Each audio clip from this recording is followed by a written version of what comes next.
Hello, my dear friends. You're in the Military Summary channel, and today we will discuss the situation in the world on the 16th of June of 2026. Today we have a lot of very interesting updates, so let's start. And first we're going to talk about the conflict on the territory, where we see that the Russian offensive operation is gaining momentum, and we see that the Russian offensive operation intensifies. And according to information we have, during the previous 24 hours, the Russians managed to improve their position significantly along the line of combat contact.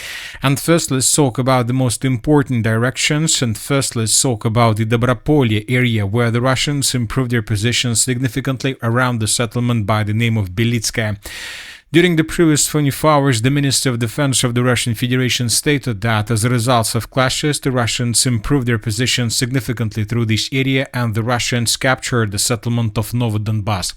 The clashes for this village started around at the end of the 2025, and as you can see, the battle for this village took around 5 or even 6 months before the Russians were able to establish complete control over the territory.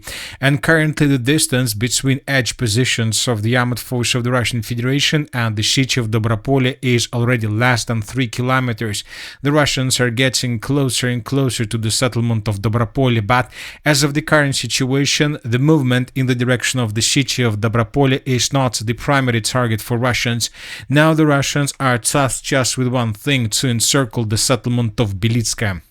The Ukrainians show fierce resistance through the settlement of Bilyi. The battle for this city started during the same period when the Russians began fighting for the settlements of Pokrovsk and Mirnograd, so somewhere during the autumn of 2025, and yet the Russians haven't managed to establish complete control over the territory.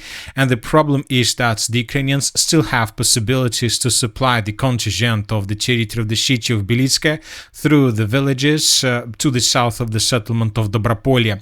But now the Russians, with control over the settlement of Novyi Donbas, have chances to establish FPV drone control over the main logistic lines and to reduce the number of support that Ukrainians are able to send to the direction of the settlement of Bilyi. Furthermore, during the previous days, we started receiving updates that the Russians began improving their positions from the area of the settlement of Grishino further in the northern direction, and it seems that in coming days the Russians will answer the southern parts of the settlement of Shevchenko.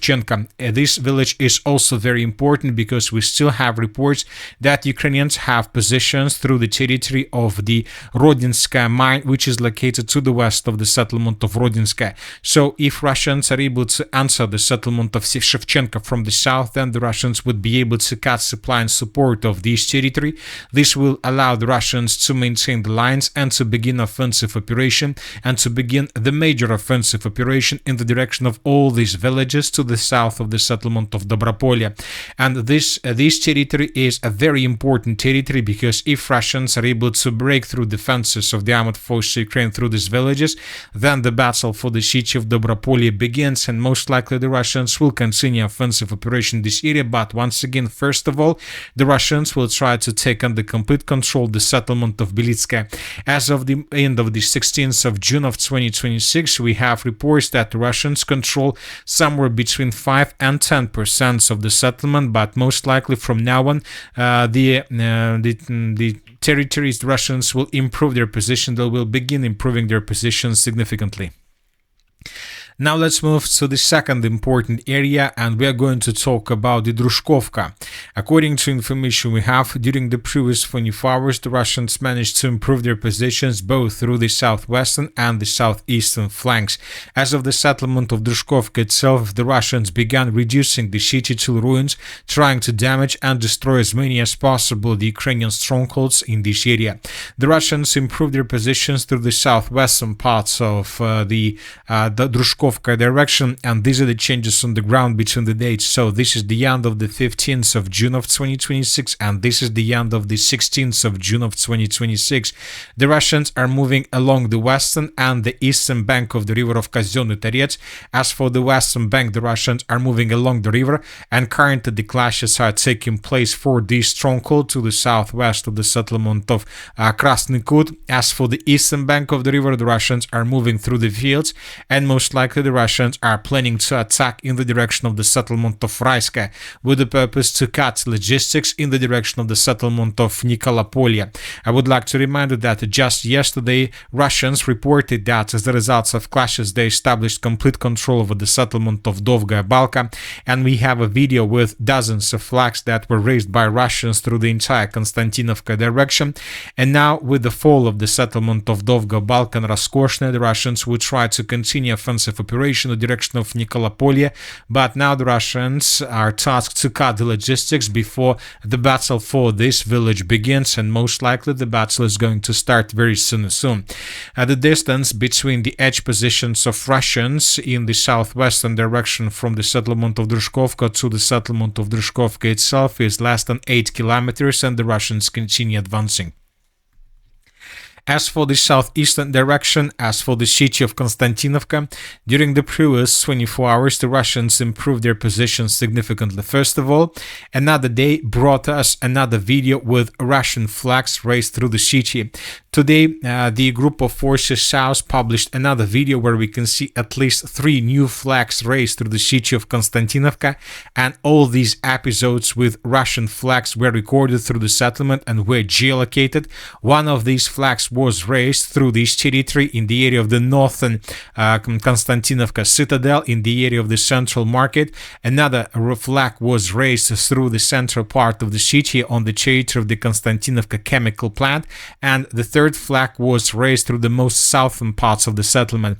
And today we start receiving reports that Ukrainians, according to media, retreats from the southern parts and the southwestern parts of the city, and currently the 81st quarter, a 92nd block, and the micro-district of Metallurg is under complete control of the armed forces of the Russian Federation.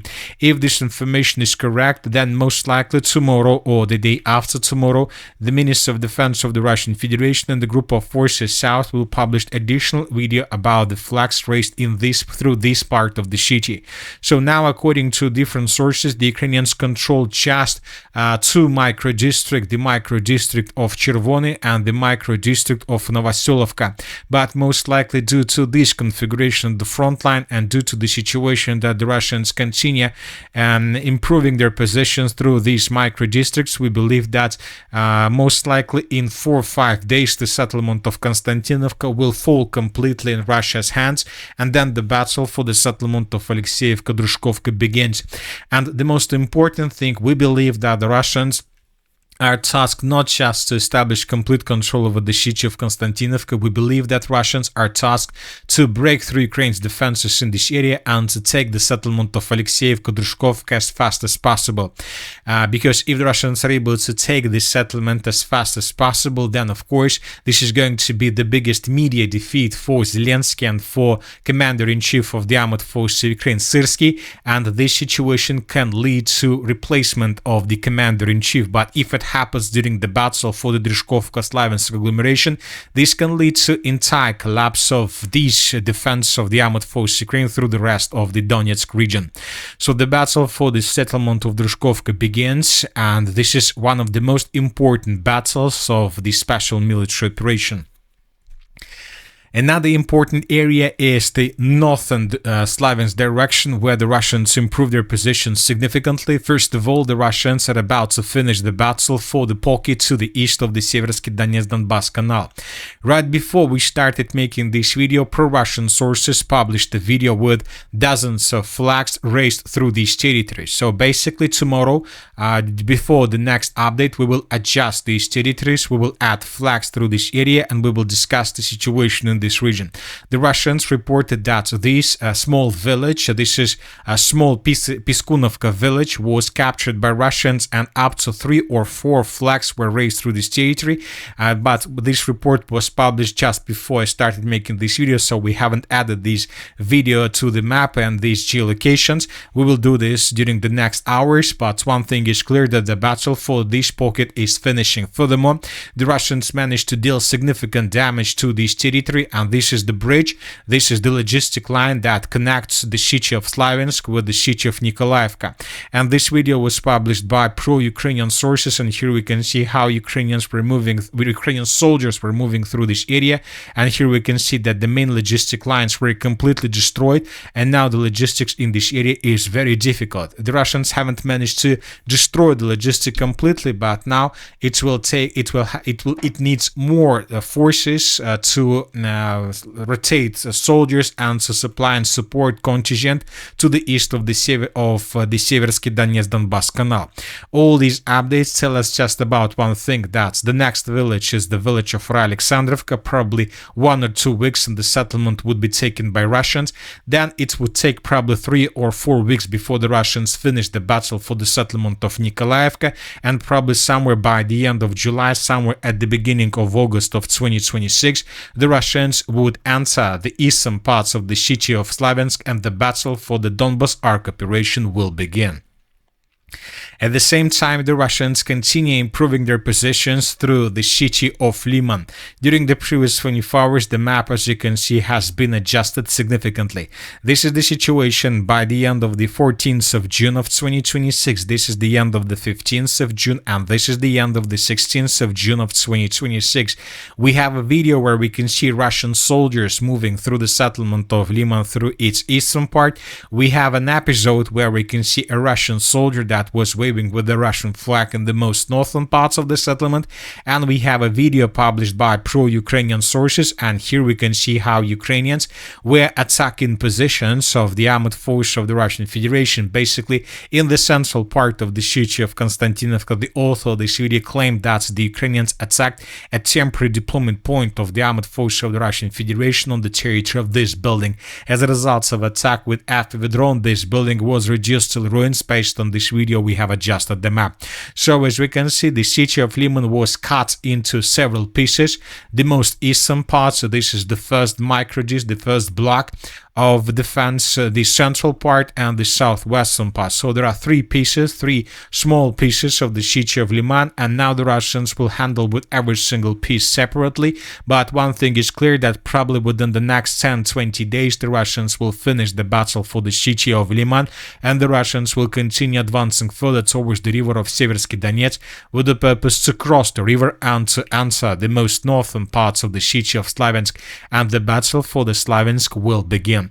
So the situation is critical for the armed forces of Ukraine.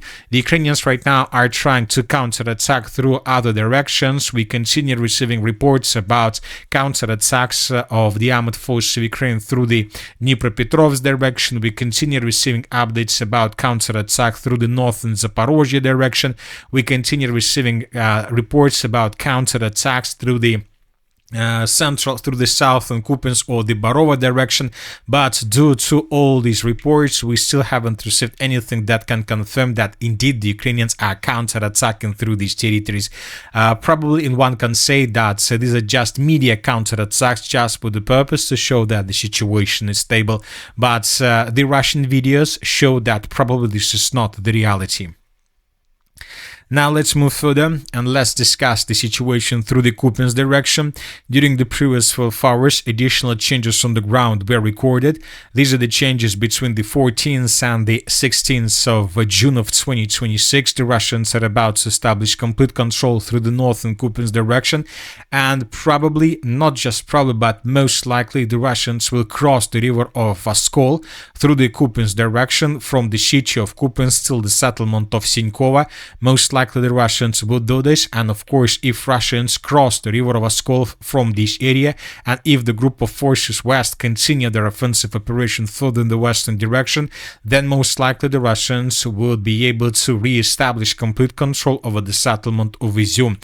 I would like to remind you that in 2022 the city of Izum was already under Russian control, but during the Kharkiv counter-offensive operation of the autumn of 2022 the Russians lost control over the city and were forced to fall back on the eastern bank of the rivers of Oskol, Zhiribets and Nitrios. Now the Russians recapturing lost positions and they continue their process. So the battle for the northern Slaviansk direction or for the southeastern Kharkiv direction is about to start as well. As for the Kharkiv area, during the previous 12 hours, we received lots of interesting updates. First of all, the Russians improved their position through the river of Volcha, and the Russians continue offensive operation further in the direction of the settlement of Bilyi Kolodiaz. The Russians decided to attack in the direction of the settlement of Bilyi Kolodiaz using broad frontline attack. The distance between edge positions of this offensive operation is already more than 24 kilometers, around 25 kilometers, and probably the Russians believe that the Ukrainians don't have enough of forces with FPV drones through the settlement of Bilyi Kolodiaz. And if Russians use lots of units for this offensive operation, basically the Ukrainians will not be able to stop the Russians due to shortage of FPV drone operators and drones through this territory. And this can work. This may work out, and we'll see what is going to happen next, because if the settlement of Bilyi Kolodiaz falls, this is going to be the beginning of complete collapse of the entire northeastern parts of the Kharkiv region. As for the northern direction, during the previous 12 hours, the Russians improved their positions through the settlement of Kazachia Lopan, and we have a video where we can see how the Ukrainians were attacking Russians through these parts of the settlement. The Russians continue advancing. Currently, the Russians control up to from 5 to 7% of the settlement of Kazachia Lopan, and the Russians continue their offensive operation. The Russians also continue their offensive operation through the Sumy direction. As of the end of the 16th of June of 2026, the main clashes are taking place for the settlement of Kondrativka. This is a very important village because this village is located along the road between the border and the settlement of Khotin. Now the Russians are tasked to create a buffer zone between this road and positions of the armored forces of Ukraine. The Russians most likely are going to use this road for the main logistic purposes. They will try to attack the settlement of Khotin. They will try to establish a strong logistic through this territory with the purpose to support the offensive operation towards the city of Sumy itself, which most likely is going to take place also during the summer of 2026. As you can see, during the previous 24 hours, the Russians have improved their positions significantly through the entire line of combat contact, and the Russians published all these updates probably due to the current summit, G7 summit, that is currently taking place on the territory of France in the city of Paris. Leaders of the Western countries came with the purpose to discuss the next steps about Ukraine, about the settlement of the conflict on the territory of Ukraine. Lots of important statements were made by the President of the United States of America. Lots of important statements were made by Macron, by Zelensky regarding the future of the conflict on the territory of Ukraine. And we see that the European countries and the Western countries are going to increase the pressure on Russia with the purpose to force the Russians to accept the Western demands and basically to allow Ukraine to join both the NATO organization and the European Union. And without any resolution regarding the territories that are under complete control right now of the armed forces of the Russian Federation. Also, during the previous 24 hours, the Ukrainians attacked the territory of the Russian Federation using hundreds of drones, and as a result of attack, a very important oil depot was destroyed on the territory of the city of Moscow. And here we can see how exactly the Ukrainians were attacking the capital of the Russian Federation. As a result of attack, the Moscow oil refinery was significantly damaged. Several sources reported that the Russians were forced to stop this oil refinery by the evening of the 16th of June of 2026. Furthermore, the sources reported that traffics around oil refineries in the area of the city of Moscow were recorded. People are buying oil, people are buying fuel, and this can lead to a small crisis through these territories. But one thing is clear, that most likely the Russians in coming days will carry out a retaliatory strike with the purpose to attack the city of Kiev once again and to create a similar situation. The Russians most likely during the next massive attack will target gas stations, oil refineries, fuel depots and fuel bases through the city of Kiev. Furthermore, the President of Ukraine, Zelensky, threatened the Russians that this upcoming winter is going to be very difficult for Russians. So this is the statement that was made by the President of Ukraine and by the Western and European leaders. Now let's return back and let's discuss the situation in Crimea and through the southern territories. According to information we have, the Ukrainians continue their process of establishing complete control over the logistics through these territories. We started receiving more updates that Ukrainians began attacking not just bridges but also trucks and vehicles with products that are moving along the existing lines and existing bridges. Furthermore, according to information we have, during the previous 24 hours, the Ukrainians attacked the bridge along the M14 road, and the bridge was damaged significantly, as you can see. As a result of attacks, several holes were just recorded along the bridge, along the M14 road. Most likely, the Ukrainians will continue attacking bridges through the southern logistic line of Russia, but due to the fact that Ukrainians attack this bridge, I believe that the chances that the Russians in coming future are going to intensify their attacks along the bridges through the territory Ukraine, and these chances are very high. So most likely during the summer military campaign, we'll see the Russians attacking and striking the bridges along the river of Dnipro, and these attacks may become a turning point in the conflict on the territory of Ukraine and through the entire special military operation. And that's it for today. The Military Summary channel reminds we condemn any violence in the world. Thank you for your watching. Subscribe to my channel, put your likes, join my Patreon, and have a good day. Bye bye.